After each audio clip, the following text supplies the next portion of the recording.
Tonight, bringing back the booze. We still have agency. We can still make the choice. We can still say Crown Royal is better than Jack Daniels. Wab Kinew is under pressure to bring back American alcohol in order to help Canada secure a trade deal. Why he thinks it's the wrong time, and reaction from Winnipeg shoppers. Also tonight, hoping for the best. This harvest it'll pay the bills, but that's about all it'll do. How Manitoba farmers are feeling as a challenging growing season comes to a close. Plus, turning off the Slurpee taps. I don't know how we're going to be the Slurpee capital of the world anymore now without all these Slurpee 7-Elevens around. Reaction as yet another 7-Eleven shuts its doors, this time in Selkirk. CTV News. Live from downtown Winnipeg with Marilee Caruso. Good evening. Thanks for joining us. Premier Wab Kinew is not agreeing to put U.S. booze back on Liquor Mart shelves just yet. Prime Minister Mark Carney pleaded with provinces today to make the American liquor available again as the two countries try to finalize a trade deal. Standing by live with the latest is CTV's Jeff Keel. So, Jeff, why is Kinew not agreeing to put U.S. booze back on the shelf? It appears he's not a fan of the trade deal being proposed, and even if U.S. alcohol is back in stores, Kinew wants Manitobans to boycott those bottles. American booze is not going back on Manitoba shelves just yet. I want to see it back on, yeah. I miss my Jack Daniel whiskey.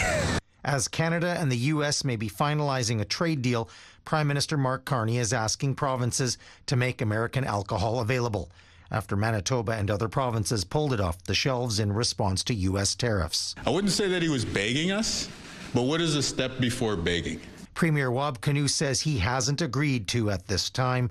Kinew says he needs more details about the potential trade deal, and he is not happy about reports there could still be tariffs on aluminum and steel. But he says if U.S. liquor is up for sale again in Manitoba, he wants the bottles to collect dust. Leave it there. If we put the booze back on the shelves, don't buy it. Let it sit on the shelf where the Liquor Mart employees will be putting it, and buy the Canadian stuff instead. You're telling them not to buy it. I don't really know what good that's. You're kind of shooting yourself in the foot with that. There is a Liquor Mart vendor inside Lockport Grocery. Owner Christopher Fairs says he'd like to sell the wide variety of American booze again. People have missed these products for a long time. Just having that choice, I think, is a huge thing. Outside of the Liquor Mart in Osborne Village, some say Manitoba doesn't need the U.S. alcohol. We got the booze for Canadians only. They should leave the American beer, American stuff off the shelves. The whole world makes very wonderful alcohol, and the Americans can wait. Others say restock it. We had it on the shelves a while ago. They were trying to sell it anyways, so they were doing it anyways. So I think it should just go back on the shelves. Yeah, it really appears this booze situation is a sticking point for a signed trade deal.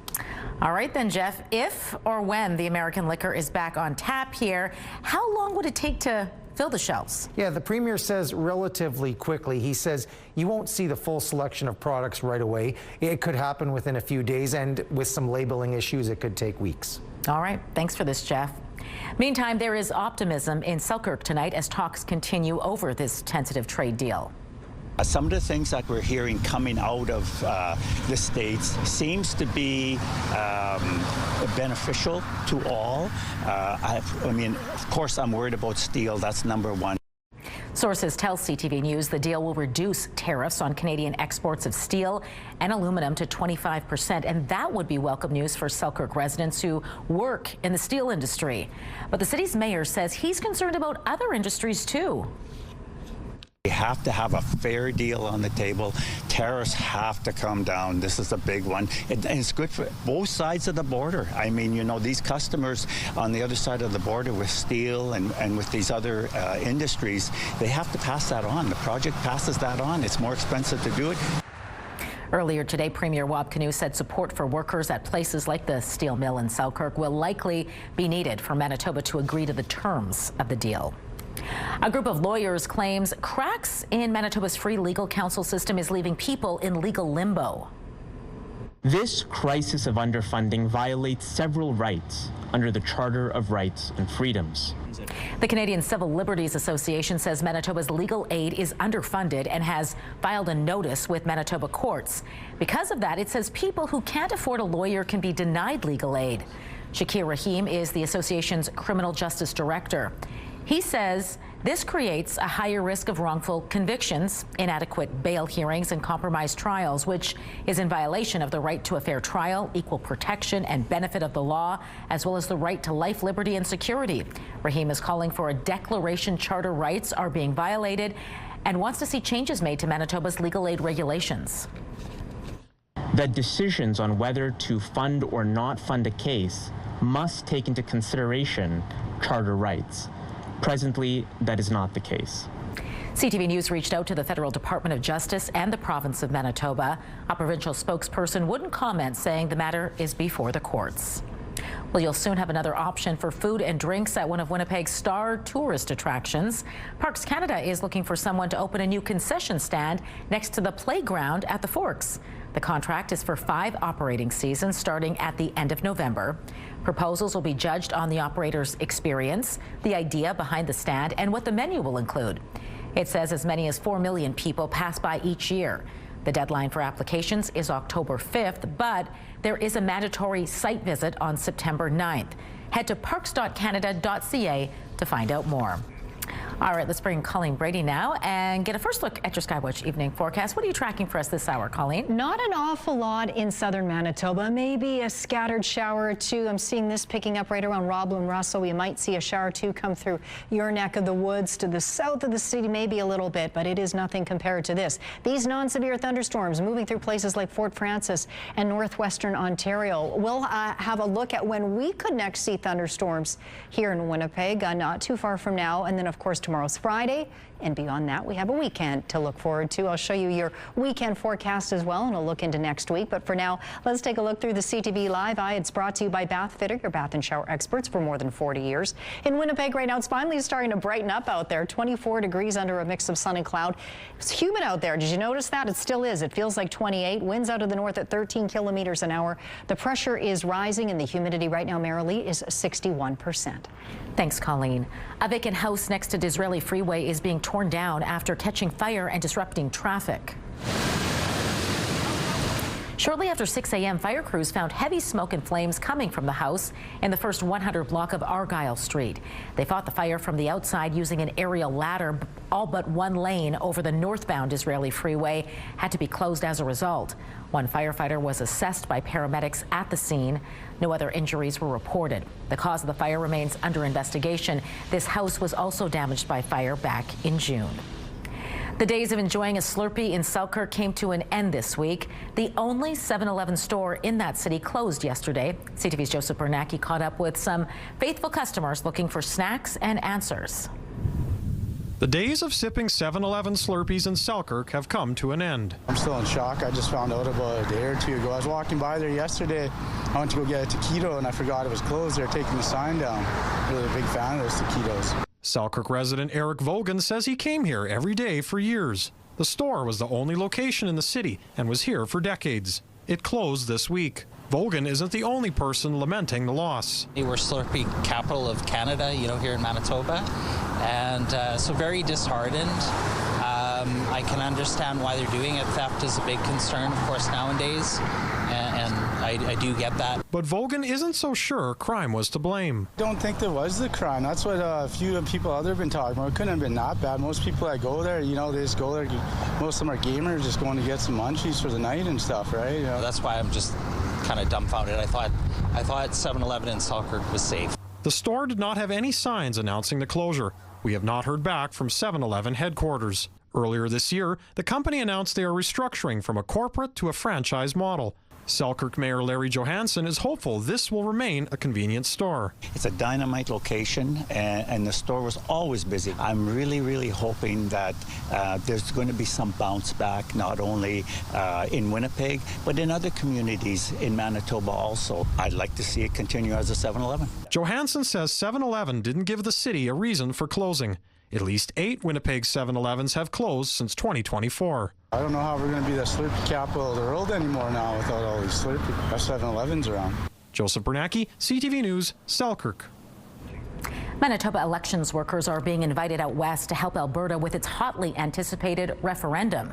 A spokesperson for Elections Alberta says a number of senior electoral management body staff have been invited to help out in October.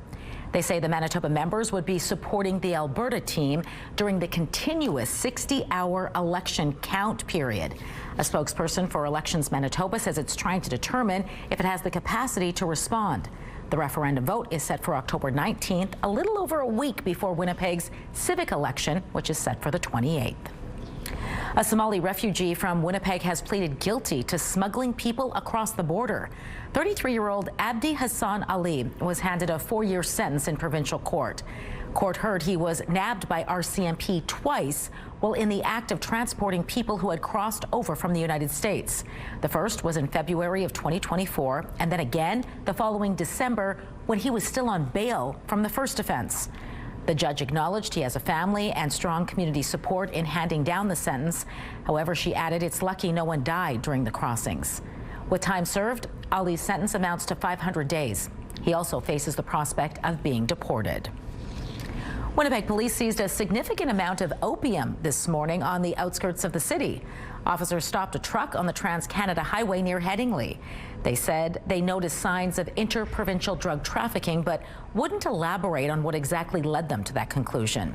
However, it did result in the driver being detained and police searching the vehicle, which allegedly turned up more than 3 kilograms of opium worth more than $200,000. A 22-year-old man from West St. Paul is charged with possession for the purpose of trafficking. Harvest is underway in parts of the province, but water damage will make this year's yield much more challenging. From the stuff that was underwater that receded in time for it to maybe produce something, we really don't know the quality of what it's going to be until we're harvesting it. Tina and Jean-Paul Lavalley's wheat fields in Clan-du-Bois were decimated by heavy rain and flooding earlier this summer. The couple says half of its 3,000-acre property is damaged, and they're not alone.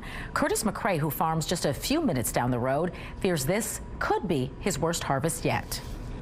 The sooner we get harvest done, the better, because we got to look forward to next year, because this harvest isn't going to, it'll pay the bills, but that's about all it'll do. Keystone agricultural producers say other parts of the province were not as hit as hard as the Interlake. In fact, its president is quite optimistic over some of the yield potentials in central and eastern Manitoba. Well, get your splashing and swimming in now, because the city will soon start winding down its outdoor aquatic facilities. Some pools will close at the end of the day, September 4th, such as Provencher and Windsor Park. Others, such as Freight House and Kildonan Park, will be open until the end of the day, September 7th. Wading pools will start closing this coming Tuesday and continue to close right up to September 7th, with at least 4 staying open until the final day. All 30 spray pads will also remain open until that day. And for those with 4-legged friends, the city is hosting a splash day for dogs next Saturday. That's the 29th at Bruce Park Wading Pool. Spots are limited, though, so you'll want to head to the city's website or call 311 to register. Still to come tonight, pressure for a deal on both sides of the border. What we're going to do, we're going to have to grow our way out of this.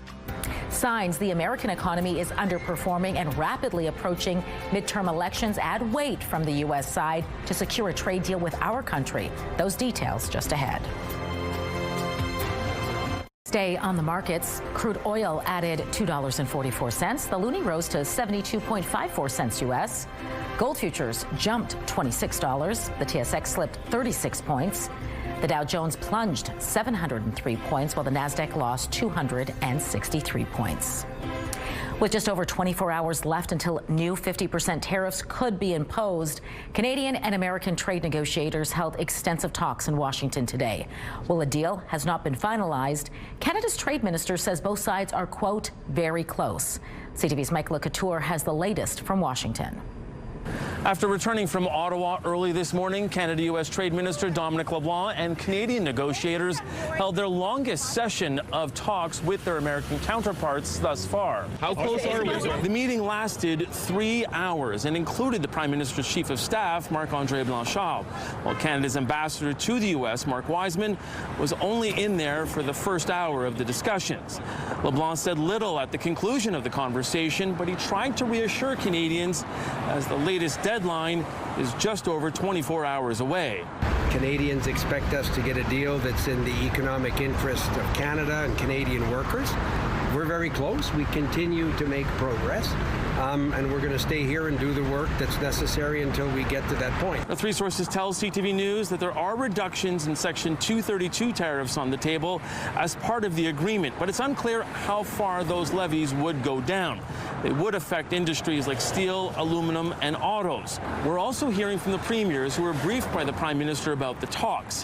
One of the concessions Canada has put on the table is returning American alcohol to store shelves. While many premiers seem supportive, not all are happy with Canada's concessions. He's confident that they will reach an agreement, and as part of this agreement, he asked all of the provinces, as a sign of good faith, would we put U.S. liquor back on our shelves, and we all agreed. They gave us some details, and other stuff they said they're still nailing down. So he was, I wouldn't say that he was begging us, but what is a step before begging? I think we should fight. I think we've got the upper hand. They're back on their heels right now. They're coming to us for a deal. And so I think we should fight. It's unclear if more meetings have been planned for Friday, but as Minister LeBlanc said as he left the meeting, they will continue to have more negotiations until they get a deal that's good for Canadians. Mike Lecouteur, CTV News, Washington. Conventional thinking is it's Canada that needs a trade agreement, but it is becoming increasingly apparent the White House also needs a deal badly. With midterm elections this fall and a sputtering economy, Americans are growing frustrated with high prices and higher debt. NBC's Ryan Nobles reports from Washington. The U.S. economy hit an ominous milestone, the deficit climbing higher than $40 trillion.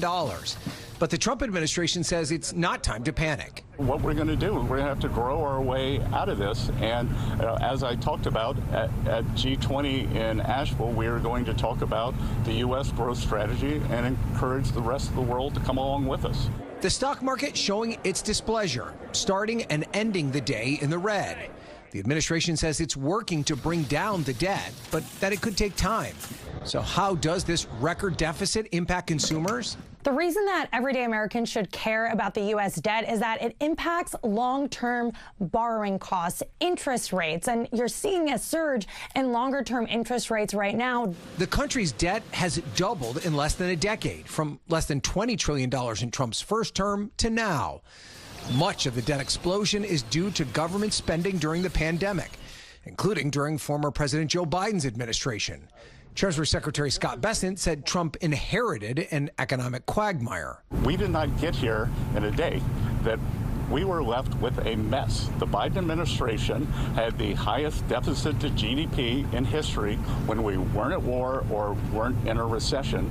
In addition to pandemic costs, the Biden administration did spend on infrastructure projects and clean energy subsidies. While President Trump is focused on cost-cutting this term, slashing federal jobs and agencies, his signature One Big Beautiful Bill Act with its tax cuts will add almost $5 trillion to the debt, that according to the nonpartisan Congressional Budget Office. And the war with Iran, now nearly 6 months old, is adding to economic pressure. Oil prices are leading to higher gas prices. Drivers now paying $4.10 per gallon on average. The government is now spending more than $1 trillion every fiscal year just to pay the interest on the country's debt. That's 15% of all spending, the second largest line item for the federal budget, right after Social Security. Ryan Nobles, NBC News, Washington. A barrage of Russian missiles targeted the Ukrainian capital of Kyiv overnight. More than a dozen people were killed. That woman is describing the moment a rocket hit her building, blowing out doors and sending debris flying. Thousands of people sheltered in subway stations overnight. Ukraine says Russia is targeting civilian buildings and infrastructure. Russia claims the target was a missile production facility. Police in Vancouver are working with European investigators to solve a cold case mystery. They're trying to figure out if a British Columbia man who's been missing for decades is the same man who mysteriously showed up in an Amsterdam hospital without an identity. CTV's Andrew Johnson reports. This is the man known as Lucky. He spends his days in a nursing home ever since he suffered a stroke on the streets of Amsterdam 3 years ago.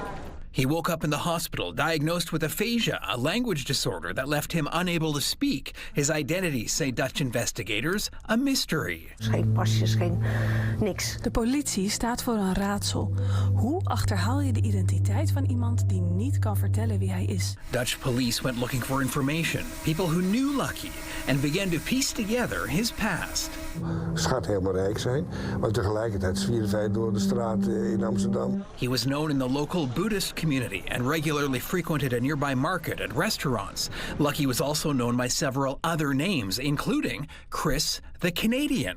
Still stumped, Dutch investigators posted the story to social media, and someone online made this connection. Lucky looks a lot like Vancouver missing man John Russell Kenny. He lost contact with his family 33 years ago and would now be 67. They definitely look similar, but again, 30 years can do a lot to a person. The Vancouver Police Missing Person Unit is now collaborating with their counterparts in the Netherlands and Interpol. This is definitely a unique experience, especially it's on the international platform, so we are always excited to help. And if this does in fact be him, would be exciting news. Vancouver police have provided fingerprints that will now be compared with Lucky's to see if they're a match. On VPD's cold case website, Kenny is described as someone who suffered from mental health issues and was transient in nature. Dutch police have no idea how he may have managed to live under the radar in Amsterdam for decades. Hopefully, they may have some answers soon. Andrew Johnson, CTV News, Vancouver. A new and far more serious charge has been laid against a Halifax man accused of making a bomb threat against the city's U.S. consulate earlier this month. We've now laid new information with the Section 424 charge, which is threatening to commit an offense, which is a bombing of the U.S. Consulate General in Halifax. And so that's an internationally protected person under the criminal code. The new charge carries a potential 14-year prison sentence. If convicted, 54-year-old Ali Asa Kere was initially charged with mischief and uttering threats.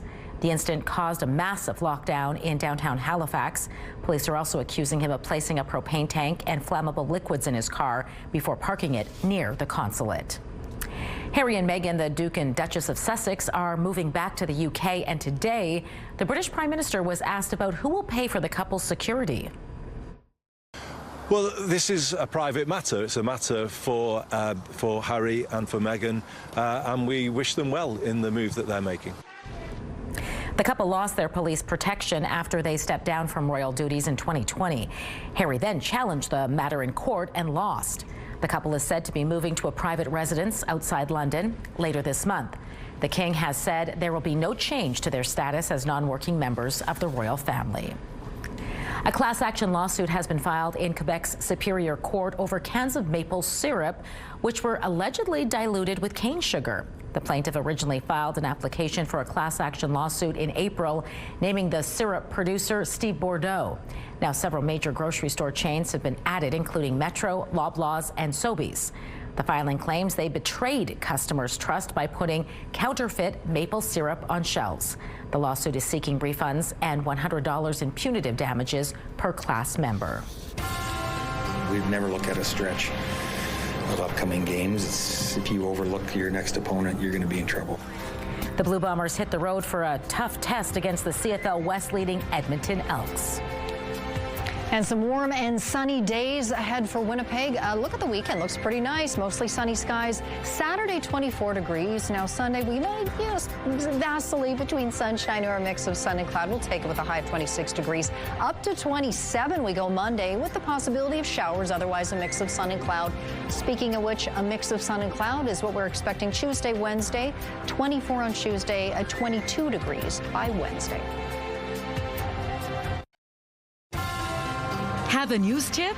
When you see news happening, let CTV News Winnipeg know. Text your tips, pictures, and videos to 10400. That's 10400. Message and data rates may apply. The back half of the CFL season is here, and it's going to be a grind for the Winnipeg Blue Bombers, starting in Edmonton Friday night. CTV's Daniel Halmerson gets you set for the clash against the Elks. The Winnipeg Blue Bombers are 5-4 at the midway point of the CFL season after a 33-21 win last week against the Ottawa Redblacks. But the next 4 weeks could make or break the Bombers' campaign as they start a stretch against the CFL's top 3 teams. But head coach Mike O'Shea insists the focus remains on the task at hand. We'd never look at a stretch of upcoming games. It's, if you overlook your next opponent, you're going to be in trouble. And rightfully so. The Bombers are in Edmonton Friday night for a showdown against the West Division leading Elks, who bested the Blue and Gold back in June. Good team, a bunch of good players, good coaching staff.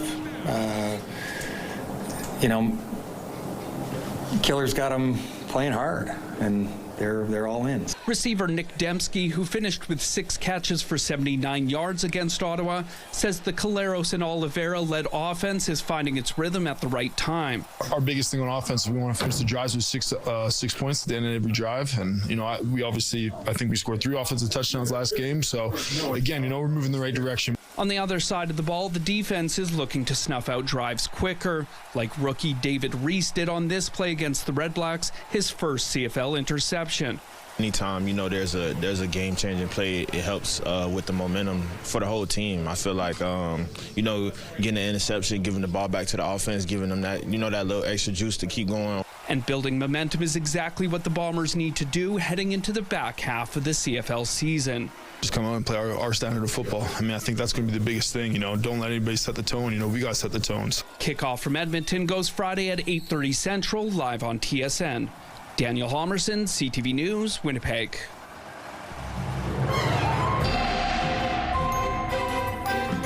CTV Skywatch weather brought to you by South Beach Casino and Resort. Visit southbeachcasino.ca.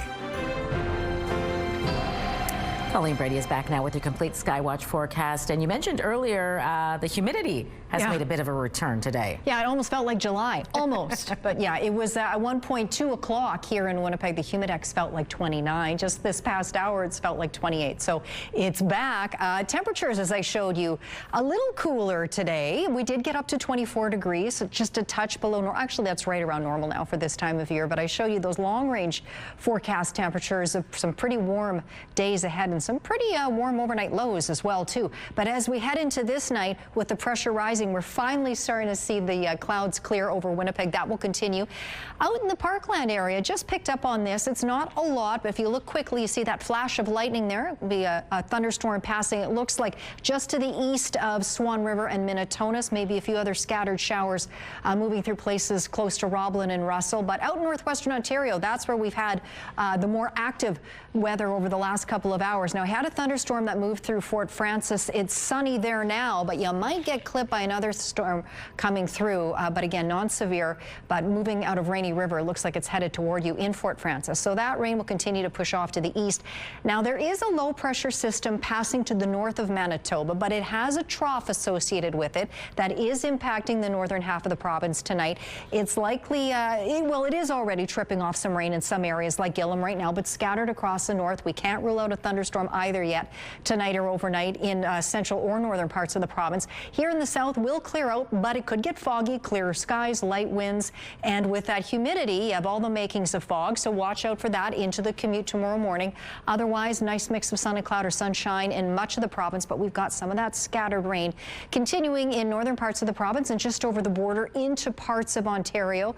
By noon Friday, you see there. Meanwhile, down here in the south, as early as late morning, there is the risk that starts to develop of thunderstorms in southern Manitoba, and throughout the afternoon, that risk continues, as does the chance of showers, albeit a low one. Further north, we could see some more scattered shower activity as well as that low pressure system starts to push further off.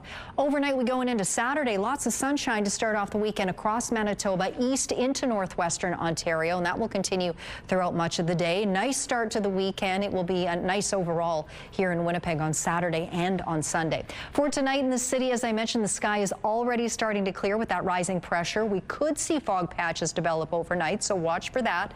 14 is our low. Winds out of the northwest at 10 kilometers an hour for most of the night. The UV index for tomorrow is 6 or high. Tomorrow morning for the commute again, there's the potential for fog. Otherwise, a mix of sun and clouds. 16 for the commute. Winds out of the west, 10 kilometers an hour. And as I mentioned, mid even late morning onward, that's when we start to see a low chance of showers with a thunderstorm risk. That will continue through the afternoon on the way to a high of 24 degrees. Winds will pick up a bit out of the northwest tomorrow afternoon at about 30 kilometers an hour. I mentioned that low pressure system likely bringing some rain, maybe thunderstorms to the north. It is raining lightly right now in Gillam. Churchill and Thompson, you will likely see those showers, or a good chance they will move into your communities by this evening. Island Lake sunny there now, but overnight is when you could see showers or thunderstorms. 9 overnight for Thompson, 19 there tomorrow. Mix of sun and cloud with a low chance of showers. Best chance of showers in the northwest tonight is around Norway House, dropping down to 11 degrees. Late tonight, the Paw, Ocean, Flin Flon, Lynn Lake all clear out, 11, 12 degrees overnight in those areas. Mix of sun and cloud around the region tomorrow. Low 20s, 19 for Lynn Lake. Now Norway House again, there's that chance of showers. Otherwise, you will see a mix of sun and cloud with a high of 21 degrees. In the southwest tonight, Brandon, Neepawa, clearing overnight, but watch for fog down to 10 degrees, 12 overnight for Dauphin. You'll clear later tonight. Swan River down to 12, 23 in Swan River tomorrow in the sunshine. Sunny through Dauphin, Neepawa, down into Brandon. Highs right around 24 degrees for those communities. Winnipeg in the southeast tonight as the sky clears. We could see those fog patches develop. Overnight lows between about 12 and 14 degrees, 14 for us here in Winnipeg. And then tomorrow again, mix of sun and cloud with a low chance of showers for several hours with the risk of thunderstorms. A stronger chance in Barons River. Daytime highs in the mid-20s, 25 for Winnipeg, and in northwestern Ontario. Fog overnight, quite possible. Overnight lows between 12 and 14. And then tomorrow, there is a low chance of showers all throughout the region, but the best chance also of some sunshine is around Dryden with a high of 23 degrees. Our first weather photo takes a beautiful look out at Traverse Bay. That photo is from Kathleen. Gorgeous rays of sunshine there coming through those clouds over the water. And the youngest member of this crew wanted to make sure they got in this photo. This is out near Steinbach at a stable close by. That photo is from Kevin. Email us your photos to winnipegweather@ctv.ca. Thanks, Colleen. There's now a less expensive option for people looking to buy beef, and it comes from Australia. Stacey Hine explains. Australian beef is showing up as a cheaper option for some cuts on Canadian grocery store shelves. And for some shoppers, prices are catching their eye. I bought the strip loins for $13 a pound, which I thought was more than reasonable. I'm here because ground beef, extra lean ground beef is on sale.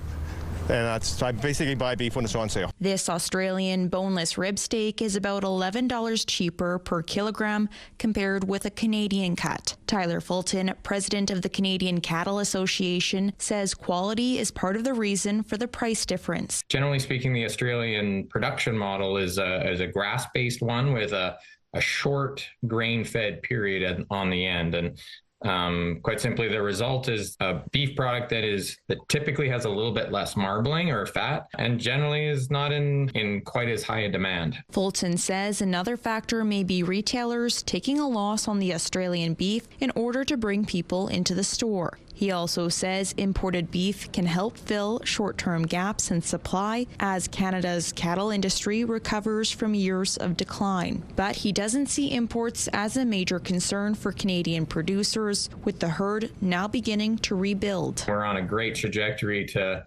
build the herd.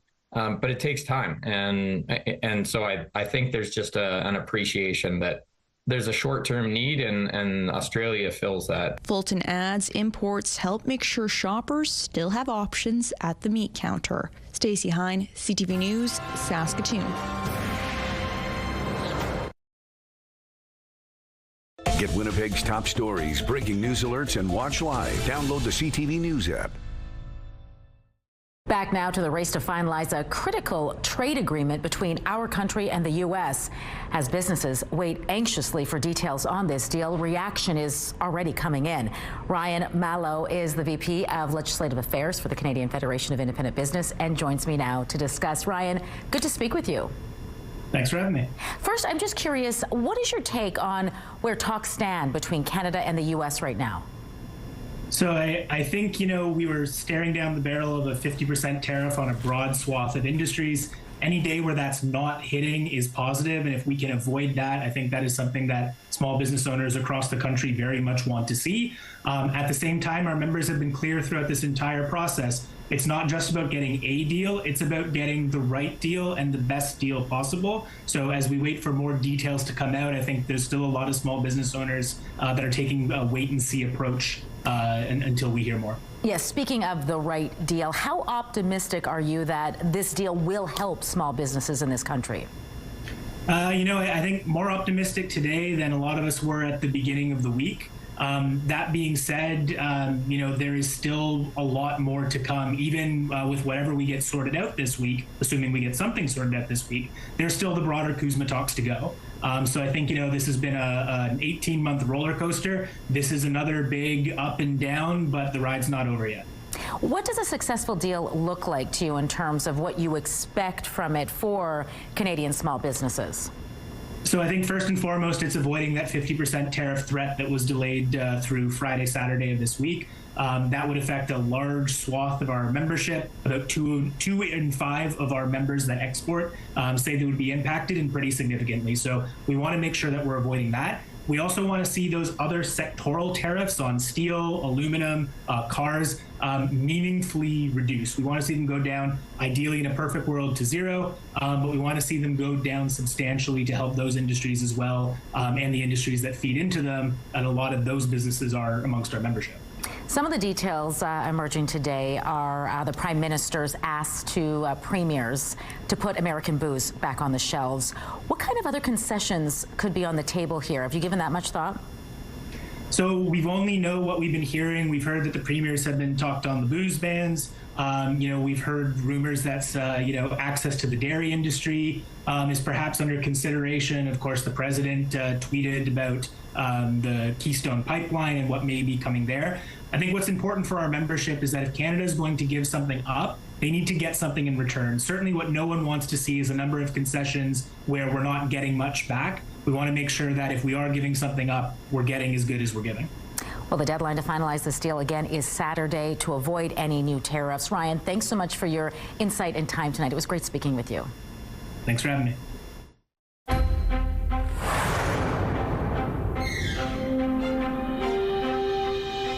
Health Canada has issued a recall for a brand of child carriers over a fall hazard.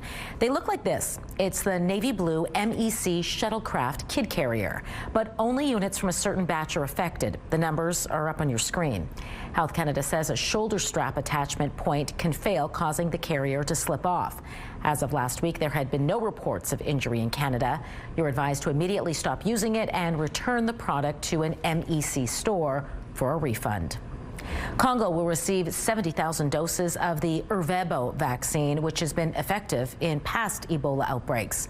The World Health Organization made the announcement today in what's seen as a major boost to contain what officials call the fastest Ebola outbreak in history. The vaccine is licensed for use against Ebola virus, but not for this strain. The WHO said it's not known how effective this vaccine will be, but there is some data to suggest it may provide some protection. It comes after health officials reported more than 5,000 cases and nearly 2,500 deaths. Many people are losing weight using GLP-1 drugs, but it seems keeping the weight off is the real challenge. Melissa Adan reports. An average of 20% weight loss on the GLP-1 tirzepatide is not uncommon, but scientists say to keep the weight off, you might have to stay on the drug long term. A new study in The Lancet showed that after 2 years, at least 95% of people who continued using the injectable drug maintained the majority of their weight loss, and most patients who stopped the drug regained at least some of the weight. If you no longer want a shot, consider switching to a daily pill. Studies show they also help people keep excess pounds from returning. Along with helping you slim down, taking a GLP-1 can also help control blood pressure, cholesterol, and blood sugar. To maximize the health benefits of any weight loss effort, follow a balanced diet that includes a good intake of fiber, fruit and vegetables, and lean protein. Common side effects from taking a GLP-1 include nausea, vomiting, diarrhea, constipation, especially with higher doses. With this Medical Minute, I'm Melissa Adan. Medical Watch is brought to you by Manukin Koster Denture Clinic.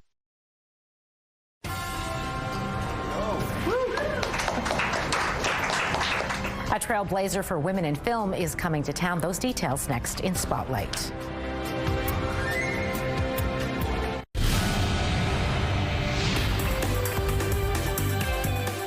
Spotlight, sponsored by the Casinos of Winnipeg, presenting Jessica Curson. The 12th annual Whoop and Holler Folk Festival is just around the corner.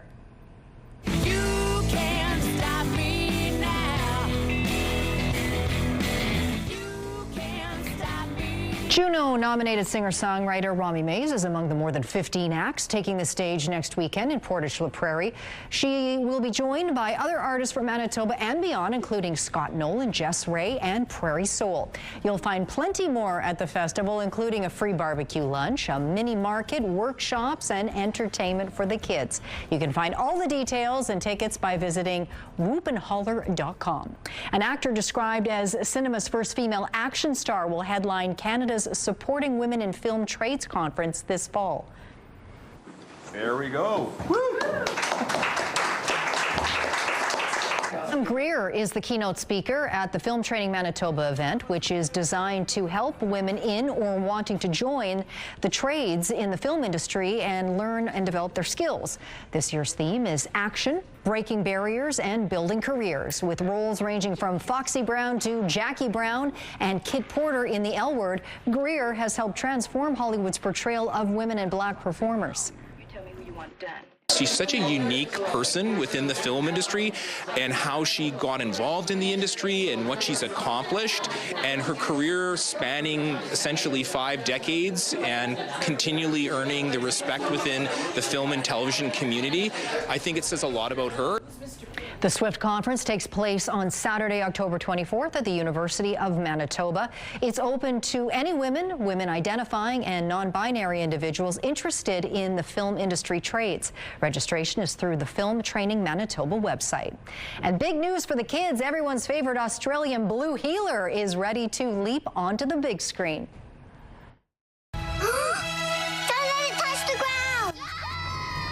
The teaser trailer for the Bluey movie was just released, but doesn't reveal much about the plot. The immensely popular children's TV show follows the energetic puppy Bluey, who lives with her mom and dad and little sister Bingo.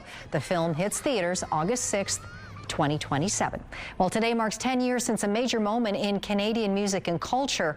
On this day in 2016, the Tragically Hip played its final show from Kingston, Ontario. Gord, first thing he said after Kingston, backstage, he was like, that felt like the last show. And he was right. That did feel like the last show.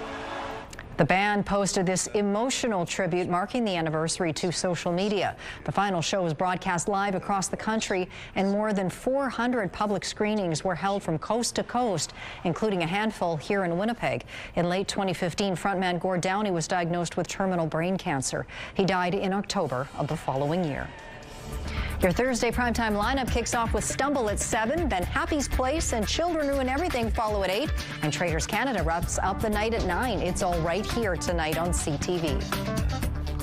I want to say the truck itself is what draws the people in, and then they realize there's flowers on it.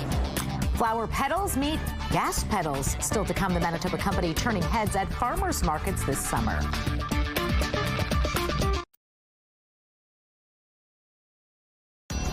Women's clothing provided by RW & Company. Salon services provided by S&Teak Spa Salon. Tonight, the reluctance to bring back American booze. I think we should fight. I think we've got the upper hand. How close Canada and the U.S. are to finally crossing the finish line. We'll have that story and more later on CTV National News, and watch on Crave.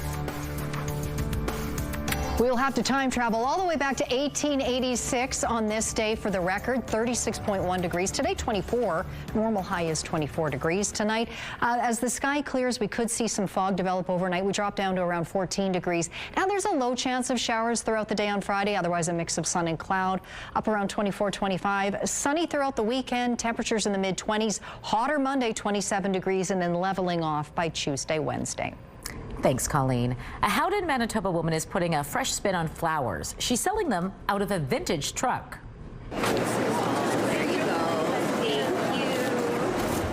McGuire Herring is offering her homegrown selection of florals to the public at various farmer markets this summer. It's her first year hitting the scene, and she wanted to make a big impression. So her husband came up with the idea of repurposing a 1958 Chevy Apache he owned and utilizing it for her mobile shop called Rivers Garden Co. And it is certainly getting all kinds of attention. Oh, people absolutely love it. I want to say the truck itself is what draws the people in, and then they realize there's flowers on it. So I wish it was the other way around, but because of the truck, I wouldn't be as busy as I am right now. More and more markets are reaching out to me, which is amazing. Herring says she's moved by the community's response and hopes to keep revving up the truck's engine and heading to even more locations in the future. She was definitely busy today because she was at the downtown farmers market, and all her bouquets sold out. People were putting their own together. It was busy. That truck is very eye-catching. It's beautiful. Yeah. Cool idea. Display. Yeah. Good job to her husband for helping out there. All right, that does it for us tonight. Have a great night.